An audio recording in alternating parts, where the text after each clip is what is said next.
baik dari dalam Injil Yohanes ya. Yohanes pasal 1 ayat yang ke-12. Tetapi semua orang yang menerimanya diberinya kuasa supaya menjadi anak-anak Allah. Kita diberi kuasa untuk menjadi apa? Anak-anak Allah. Kita bukan anak Allah. Anak-anak Allah diberi kuasa. Kenapa? Percaya kepada Dia yang anak Allah itu. Yesus Tuhan Sang Juru Selamat.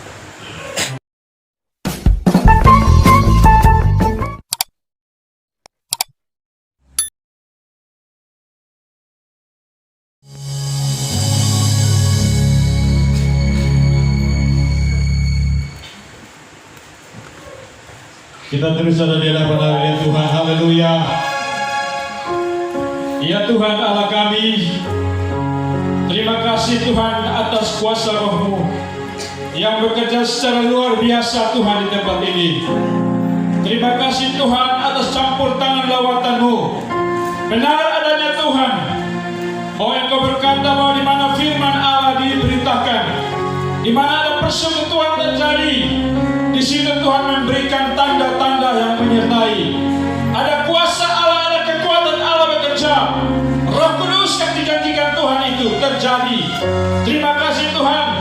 Malam hari ini Tuhan kami akan belajar firman Allah, supaya oleh firman Allah kami beroleh kekuatan untuk melayani sebagai hamba-hamba Tuhan, untuk bertumbuh sebagai gereja Tuhan di tengah tantangan ini. Terima kasih Tuhan. Mari Tuhan nyatakan kemuliaan-Mu. Biarlah Tuhan Engkau liputi kami. Ulurkan tangan kasih-Mu. Adakanlah tanda-tanda mujizat lewat firman Allah yang disampaikan, supaya biarlah semua menikmati. Yang sakit disembuhkan, yang lemah dikuatkan, yang punya masalah dia mengalami damai sejahtera karena Yesus Kristus Tuhan. Terima kasih Tuhan. Mari Tuhan berfirman kepada kami, karena kami sudah siap mendengarnya. Demi Kristus Tuhan kami berdoa. Haleluya. Yang percaya sama-sama katakan amin. Kita berikan kemuliaan bagi Tuhan. Salam. Saudara kekasih Tuhan, saya akan mengangkat bagian firman Tuhan yang kalau tidak salah 2 minggu lalu saya sudah angkat. Hanya saya terus pulang, saya merenung setelah muat di YouTube dengan tema Spirit Kegerakan Oikumene Jemaat yang pertama. Itu yang harus menjadi contoh bagi kita untuk melayani. Kenapa? Kenapa pentingnya oikumene? Yesus Tuhan datang, Dia mau lihat oikumene, persekutuan itu. Dia tidak akan bisa datang dan Dia melihat ada terpecah gereja. Dia tidak mau. Makanya saya dituntun untuk apa? Kembali kepada jemaat seperti mula-mula. Mereka tidak pandang engkau dari gereja mana, mereka tidak pandang engkau dari suku mana, bahasamu apa, tetapi yang penting berdiri atas firman-Nya. Maka apa? Di situ Dia akan memberikan pencurahan Roh Kudus. Haleluya. Kisah para Rasul. Kita seputar tentang belajar tentang kunci ataupun rahasia-rahasia kenapa jemaat mula-mula itu mereka mengalami kebangunan rohani yang begitu luar biasa. Yang ini kalau kita contoh, ini kalau kita ikut, saudara, akan terjadi yang sama. Kisah para Rasul pasal 2 ayat 37 sampai dengan ayat yang ke-47. Kita nanti baca seperti biasa ya. Sudah dapat semua ya? Sudah?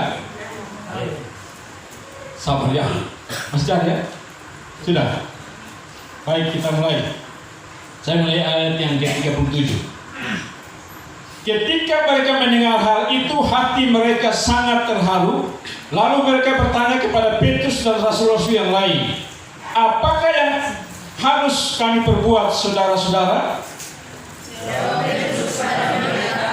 Bertobatlah dan mintalah masing-masing diri membuka dosa dalam Yesus Kristus untuk mengampuni dosa-dosamu, maka akan diampuni Roh Kudus.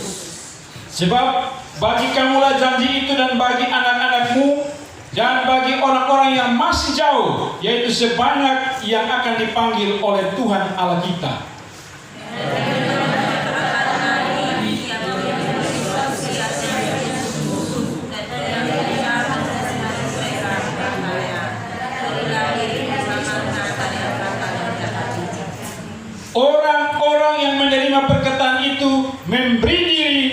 dibaptis, dan pada hari itu jumlah mereka bertambah kira-kira 3.000 jiwa.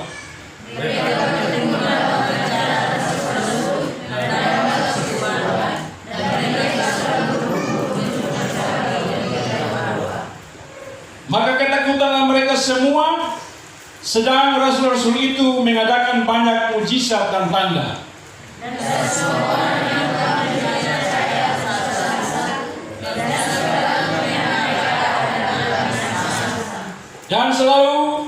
Dan selalu ada dari mereka yang menjual harta miliknya, lalu membagi-bagikannya kepada semua orang sesuai dengan keperluan masing-masing.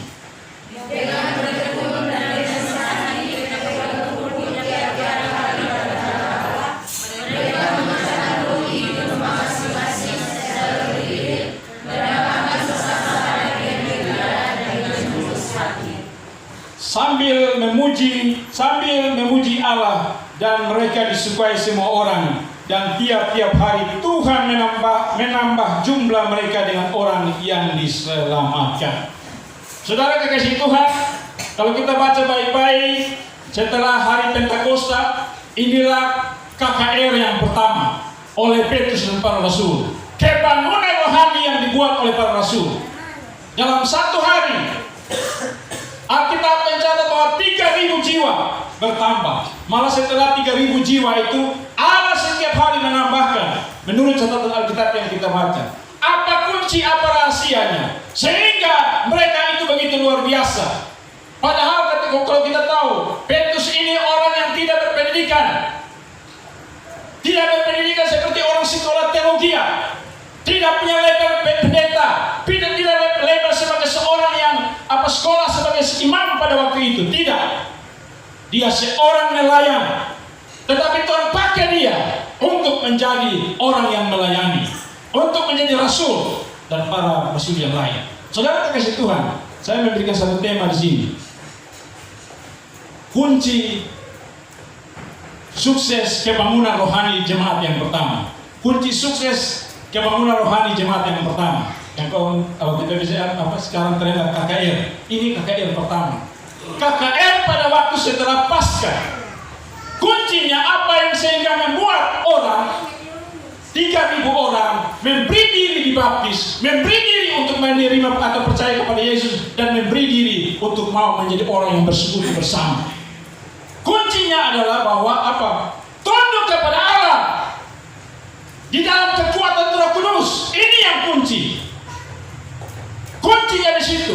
Kalau mau supaya pelayanan berhasil, maka orang harus tunduk di dalam otoritas Allah. Dia harus tergantung kepada Roh Kudus. Ini zamannya, masanya dia. Kita bicara Roh Kudus, tema-tema kita bagus. Tapi kita tidak pernah bagaimana untuk bisa menikmati kuasa Roh Kudus. Karena apa? Kita terlalu membawa ego. Ego apa? Ego saya. Kita membawa ego gereja dan lain sebagainya, gengsi, dan akhirnya apa? Roh Kudus tidak akan bisa kita nikmati. Petrus, dia tahu kunci ini. Karena dia selalu bergaul karib dengan Tuhan. Jatuh bangun dia dengan Tuhan. Dia pernah menyangka Tuhan orang kepala batu. Tapi dia belajar betul bahwa setelah Yesus disalib, Yesus bangkit, dia tahu inilah dia, Tuhan itu sendiri. Maka apa Tuhan berjanji? Kamu akan menjadi saksi Tuhan. Mulai dari Yerusalem, Yudea, Samaria, Yudea, sampai ke ujung bumi. Tapi ingat, kamu harus tunggu di Yerusalem sampai Roh Kudus itu diberikan kepadamu. Saudara kekasih Tuhan, apa bukti yang kemudian mereka menikmati yang pertama tadi kunci? Yang pertama, Roh Kudus itu. Kuncinya adalah apa? Mereka selalu tekun di dalam doa. Tekun di dalam doa bersama. Ini yang kemudian kunci untuk mereka melayani. Dan kemudian inilah penambahan jiwa. Kalau kita baca coba kembali di Kisah Para Rasul pasal 1 ayat yang ke-14. Ini setelah Yesus naik ke surga dan kemudian janji itu mereka harus tunggu tentang Roh Kudus yang diberikan, dicurahkan bagi mereka. Saya baca bagi kita semua Kisah Para Rasul pasal 1 ayat 14. Mereka semua bertekun dengan sehati dalam doa bersama-sama dengan beberapa perempuan serta Maria ibu Yesus dan dengan saudara-saudara Yesus. Mereka semua bertekun sehati di dalam doa bersama. Kunci yang kemarin yang lalu kita belajar adalah oikumene akan bisa sukses, persekutuan bisa sukses, ada kebersamaan di dalam doa. Jangan ada orientasi lain. Ini tidak bisa, saudara. Roh Kudus tidak akan bisa sempurna bekerja. Makanya saudara, saya sekarang tidak akan bisa begini, tidak mau berkompromi. Hak mana saya berkompromi? Tapi kebenaran firman Tuhan harus kita sampaikan. Ini kebenaran saudara. Petrus berani berbicara ini karena diberikan tuntunan Roh Kudus. Dia harus mengatakan ini. Supaya apa, saudara? Banyak saya masuk. Saya ada di dalam grup-grup yang sangat keras, saudara. Grup-grup itu grup-grup keras. Ada GKI di sana, ada Pentakos, ada GBI, ada saudara-saudara Katolik. Semua kami ada berjumpa di sana. Dialog kami semua di sana. Saudara, mereka akui jempol. Oleh karena apa? Mereka heran, mereka pikir saya ini juga gereja semakin berat, saya dan gini. Heran betul. Karena apa, saudara? Inilah, saudara, bahwa Roh Kudus bekerja secara luar biasa. Karena apa? Dia butuh persekutuan seperti itu. Seperti kita kemarin sudah belajar, toh? Di dalam kita Mazmur 133 ayat 1 sampai 3, toh? Aku mencurahkan berkat urapan ke sana apabila kamu diam bersama dengan Rohku. Jadi jangan bilang begini, saya dari gereja ini punya lebih bagus. Saya punya penyembahan pujian lebih bagus. Saya punya di sini ada Roh Kudus, di sini tidak ada Roh Kudus, dan inilah lain sebagainya. Ini hati-hati, saudara. Tanpa sadar, saya dan saudara sementara memecah belah ini tubuh Kristus. Tidak bisa, saudara. Kita harus melihat ini semua. Dan saya sering ngomong begini, kadang-kadang menjadi persoalan kemudian Roh Kudus tidak bekerja. Tidak bisa menikmati kebangunan rohani seperti jemaat mula-mula. Ada hal yang kita persoalkan. Memang saudara, kalau kita pelajari waktu itu, masalah baptisan itu hanya baru satu. Tapi zaman sekarang kita kenal yang paling ini dua, selam dan percik.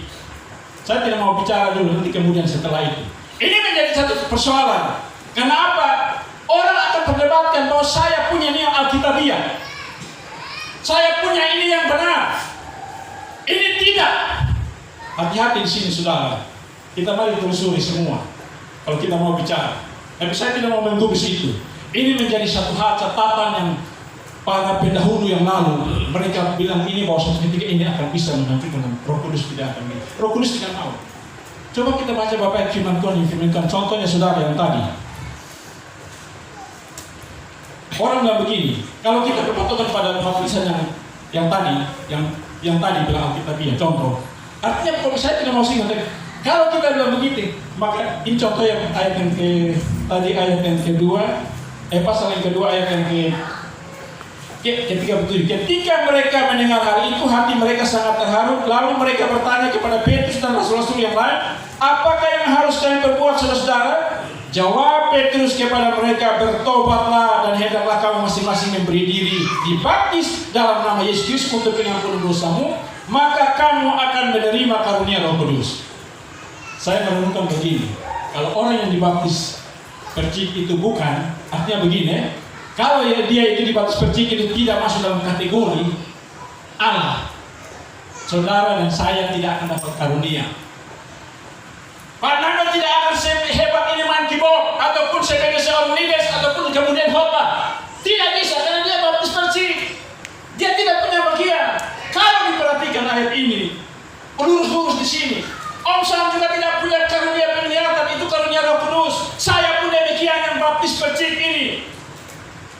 Tuhan tahu semua situasinya. Makanya di Matius 28 yang saya sering ngomong, tulis begini, pergilah, jadikanlah semua bangsa muridku. Baptislah mereka dalam nama Bapa, Anak dan Roh Kudus. Selesai. Dia tidak perlu menyebut metode. Kalau selam itu metode, percik itu metode. Maknanya yang harus dipetik, maknanya sama. Bapa, Putra dan Roh Kudus. Maknanya apa?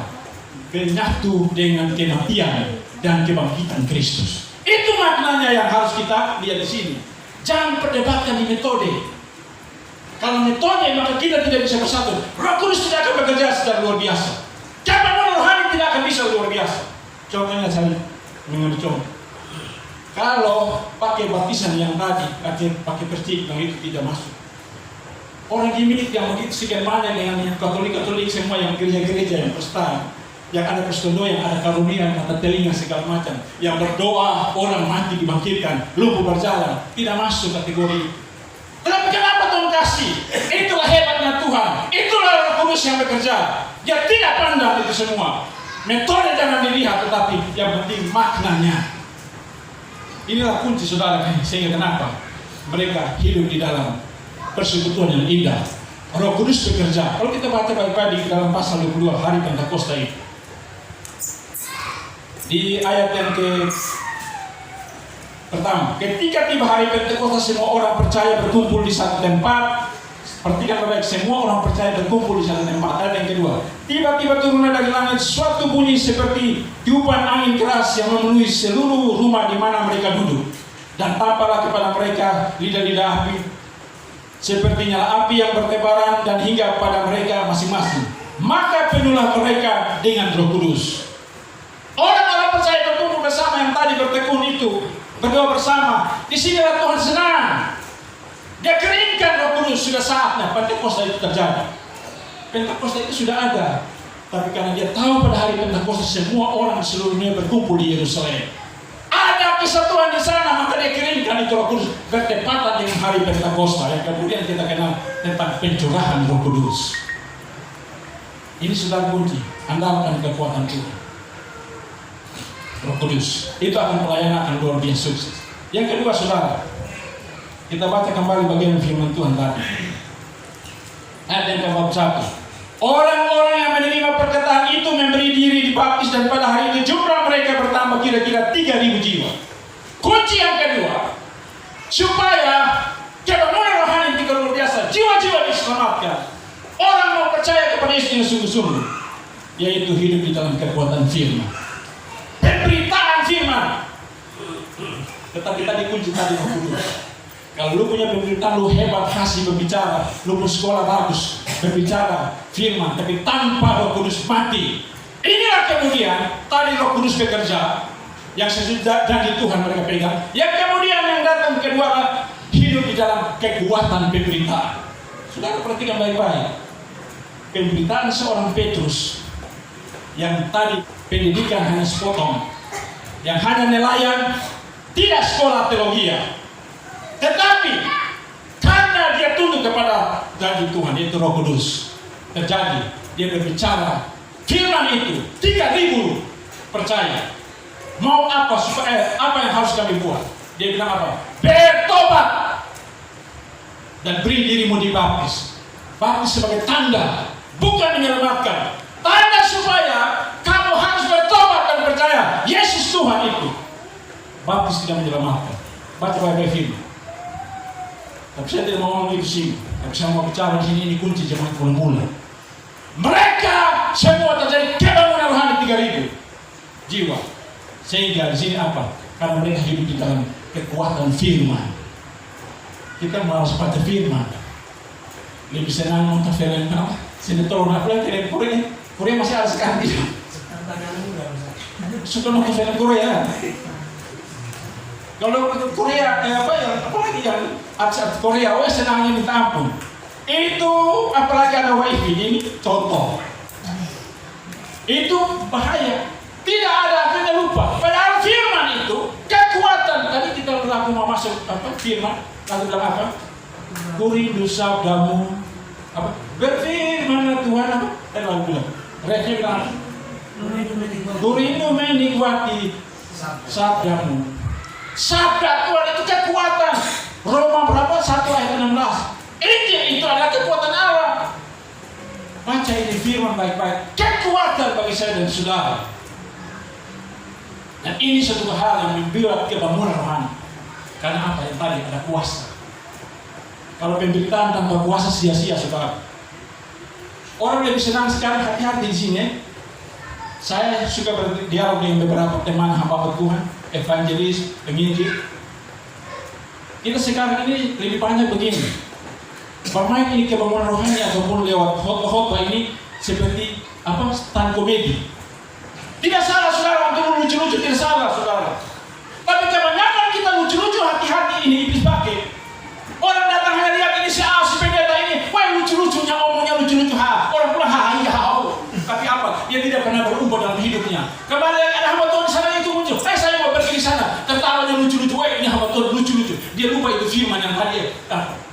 Jemaat tidak. Ini hati mati hidup. Keselamatan. Sehingga Petrus apa? Bertobat. Bukan berarti tidak lucu-lucu, tidak boleh.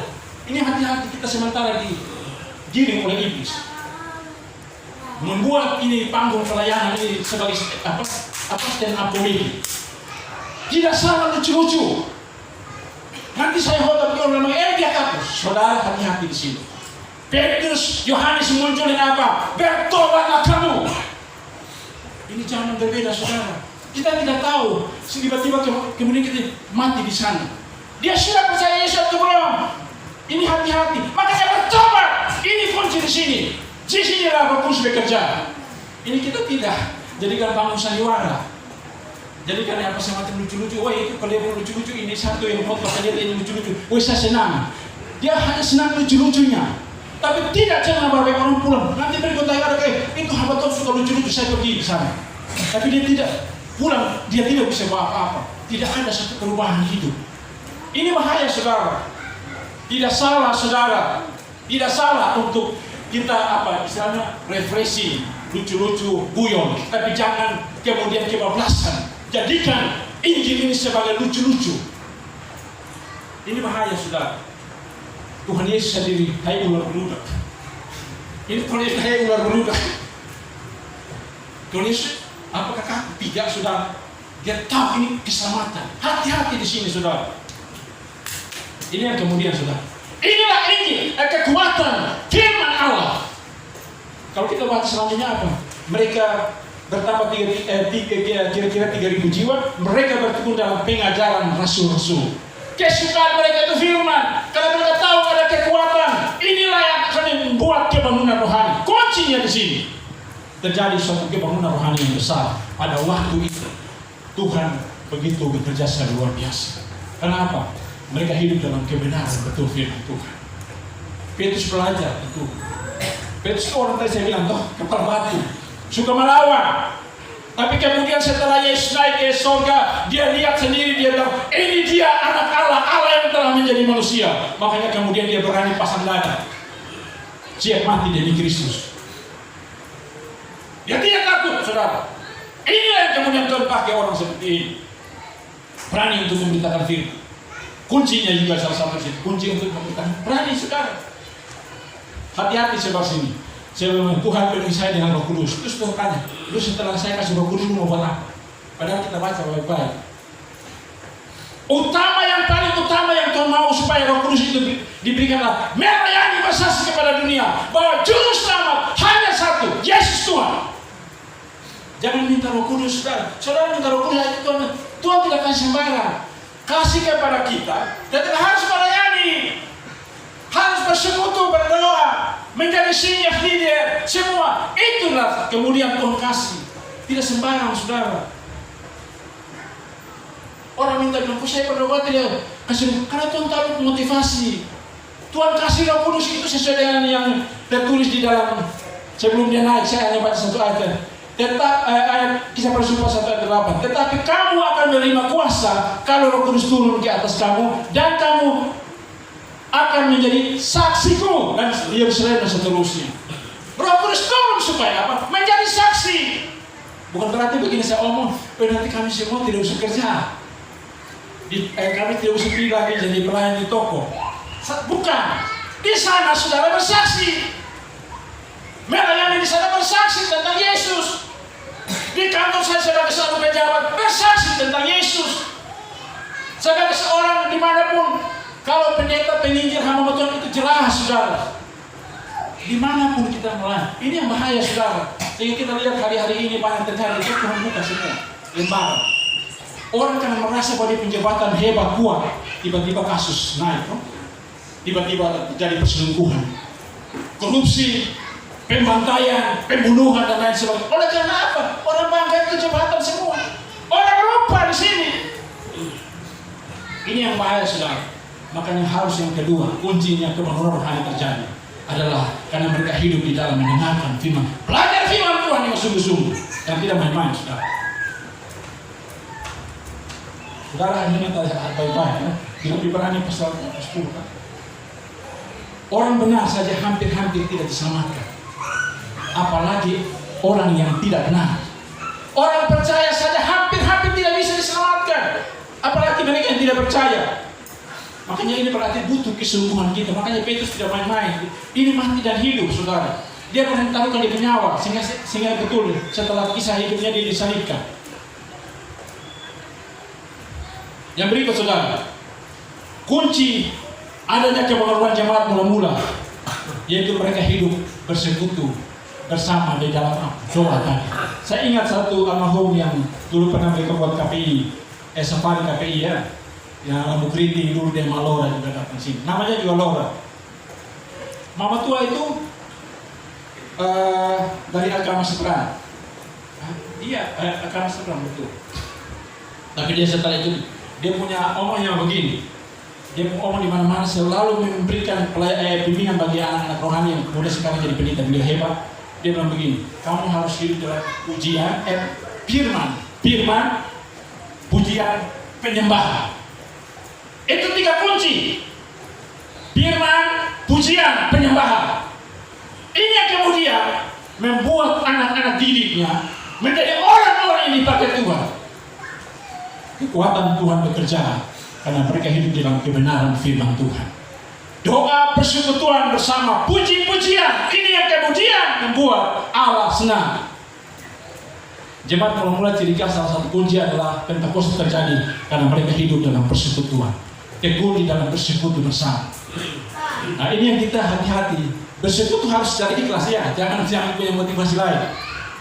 Karena saya suka contoh, ini sudah terjadi di mana-mana. Hitung saja yang jari waktu. Contohnya begini, kita hidup bersama-sama tapi orientasi kita sudah tidak benar. Contoh yang tadi saya bilang mulai timbul, saya gereja yang lebih baik. Lu baptis ini salah, nanti lu sini, hati-hati di sini. Kita terjebak, hati-hati, kita akan terjerumus. Jangan main-main dalam hal seperti ini. Ini kunci, saudara. Bersekutu itu kunci.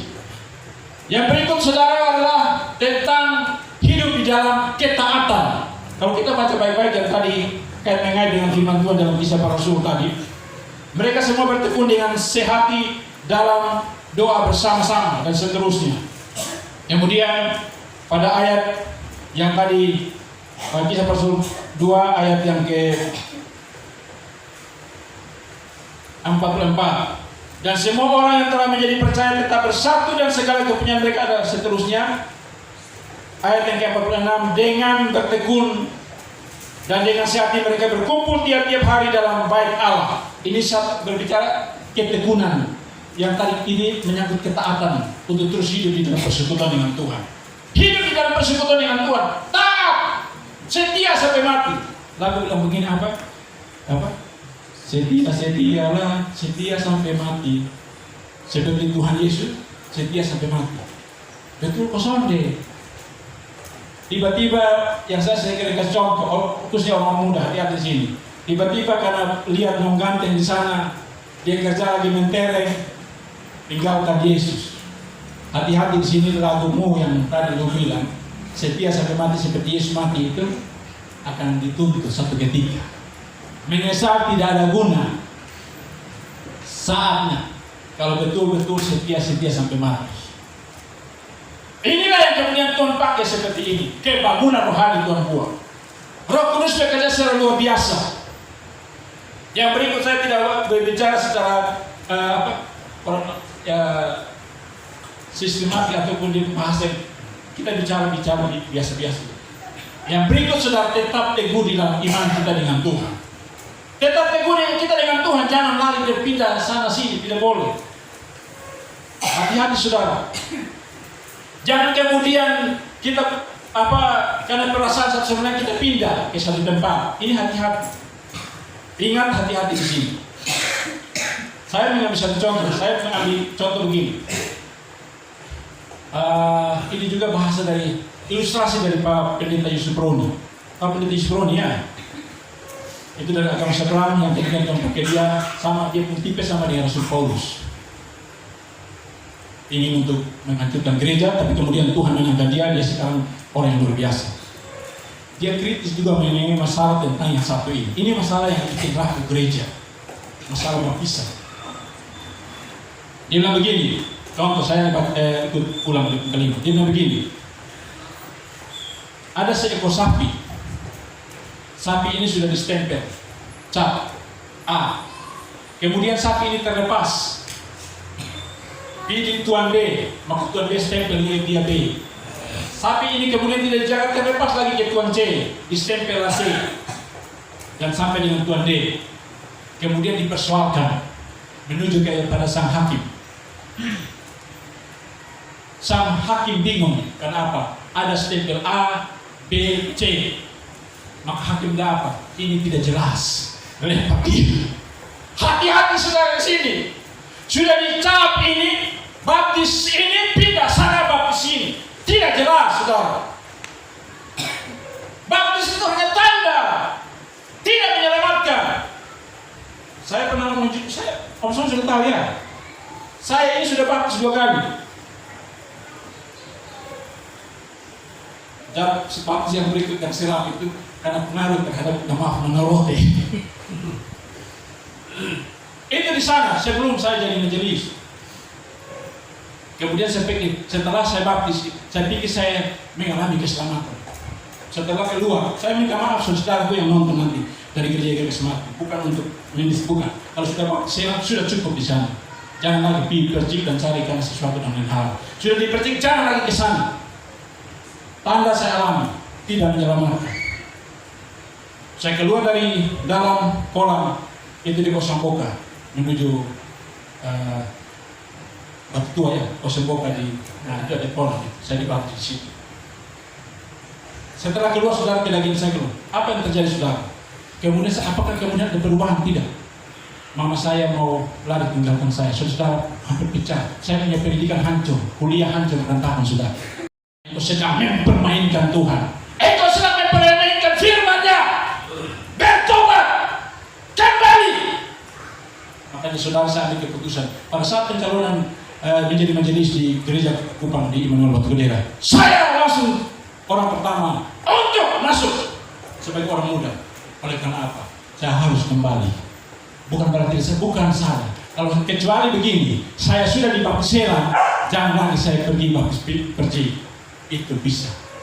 Jangan mempermainkan. Nanti berikut baru kita ngomong. Nanti orang ngomong begini, kok baptis pergi tidak ada di Alkitab? Siapa bilang tidak ada di Alkitab?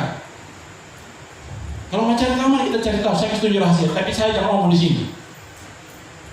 Ada saudara, cari tahu di sejarah semua. Baptis selang, percik ini, itu sudah dari zaman perjanjian lama.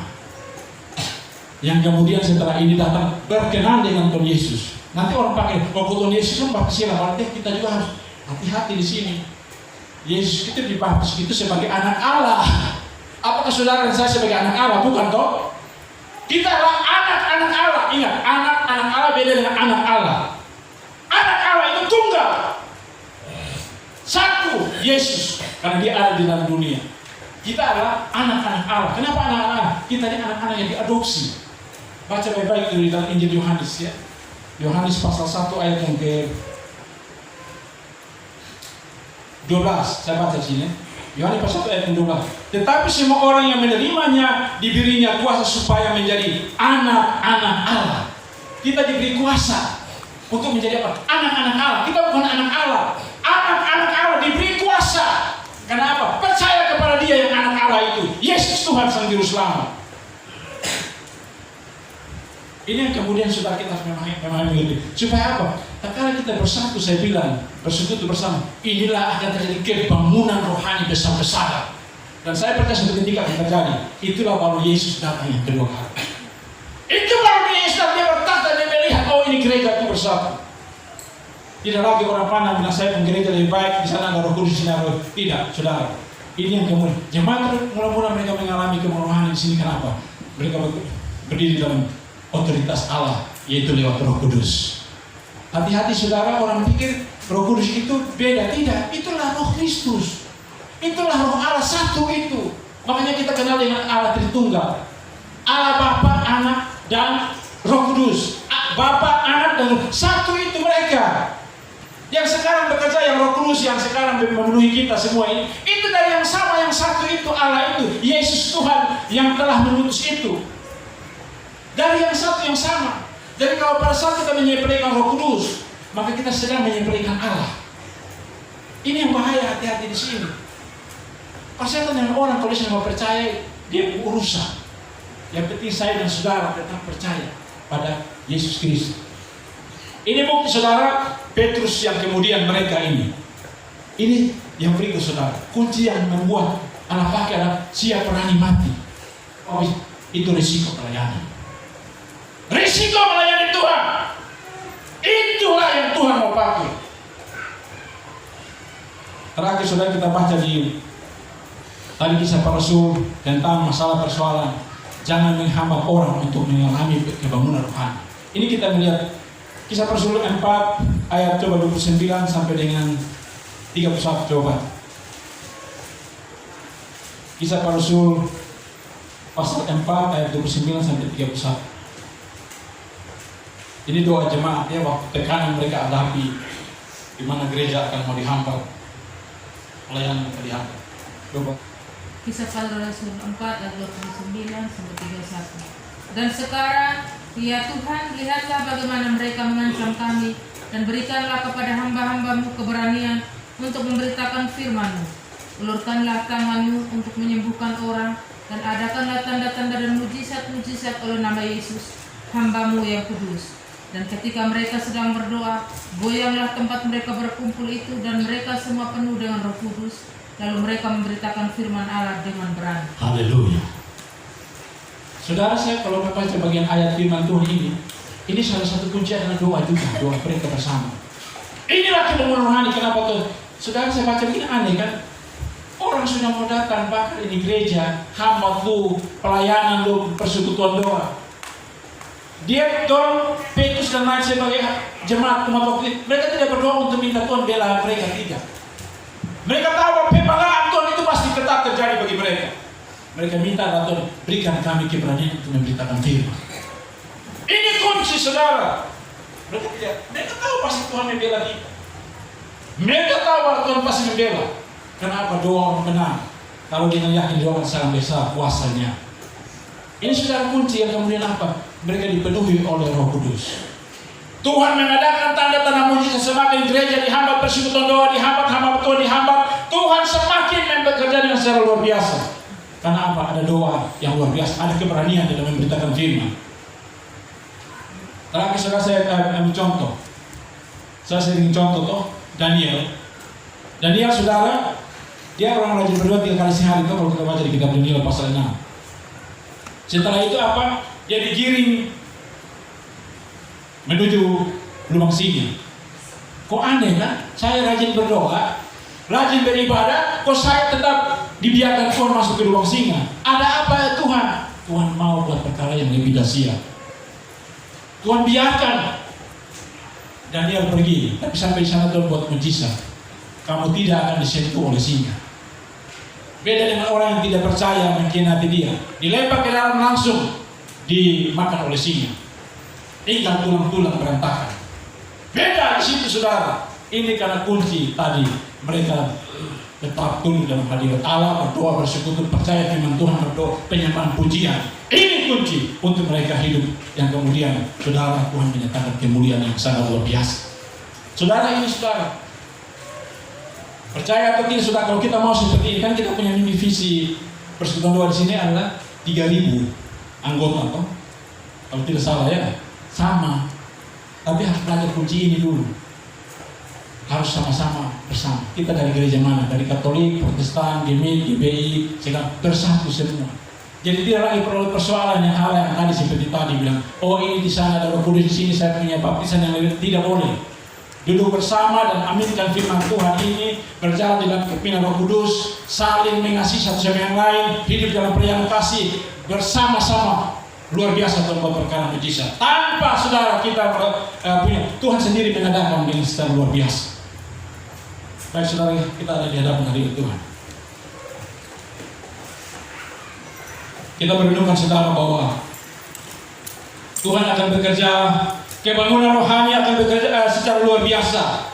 bahwa kunci kebangunan rohani yang sukses jemaat yang pertama adalah mereka tunduk di dalam otoritas Allah lewat Roh Kudus dalam nama Yesus. Tanpa Roh Kudus mereka mati di dalam kebangunan rohani. Yang berikut bahwa mereka hidup di dalam ketekunan dalam hal belajar akan firman Tuhan. Pengajaran firman Tuhan itu kekuatan mereka bersandar pada Roh. Yang berikut bahwa mereka terus dalam persekutuan dengan Tuhan. Doa bersama, doa untuk saling menggumulkan, sehati, bertekun.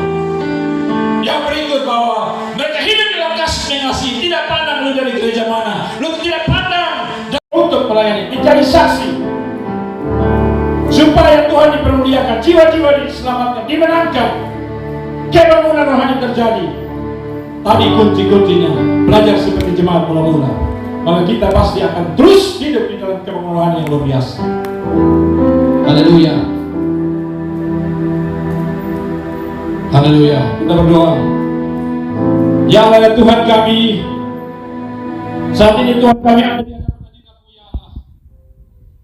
Dengan keterbatasan hamba, waktu yang sangat terbatas, semua yang ada kondisi ini, kami percaya Tuhan lewat Roh Kudus yang bekerja, hikmat marifat Tuhan mampukan bagi semua yang ada, bahkan yang akan menonton dan pasti mengikuti acara ini, semua sama-sama diberkati, terjadi satu kebangunan rohani, boleh mengalami perkara-perkara kuasa Roh Kudus, kuasa firman, kuasa doa, kuasa persekutuan, satu kebangunan rohani terjadi, suatu kehidupan yang benar, yang berkenan di hadapan Tuhan. Ada pertobatan, kemenangan jiwa-jiwa.